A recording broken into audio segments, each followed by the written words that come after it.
Spirit Airlines filed for bankruptcy with a plan to hand over control to bondholders after failing to agree on a merger with rivals. For more on this, we're joined by Bloomberg's Jonathan Randles, who's covering this bankruptcy for us. And if you look at the Bloomberg BCY Go page, you can see that Spirit Airlines is now the largest bankruptcy by assets in the last year.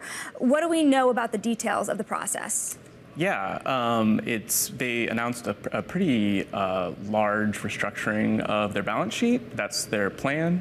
They're in a deal with their bondholders who've agreed to raise like $300 million in equity, raise another 300 or so in bankruptcy financing, and also to take over the company through a debt for equity swap. So they're swapping out the bondholders $750 million in debt for the equity in the reorganized business, which on top of the equity raise is what the company says will be enough to get them out of bankruptcy in the first quarter of 2025. Was this the best option for the company? At the end of the day, you think about their path to get here and the failed mergers, including the most recent failure to merge with Frontier. How did we get to this point?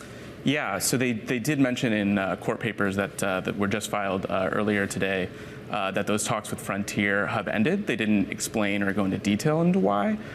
We might get more information as the bankruptcy progresses. But you know, the good news for Spirit is many of their key creditors are already supporting this plan. They already have pretty wide support for it, so that their path out of bankruptcy, if all goes according to plan, should be pretty easy and pretty quick.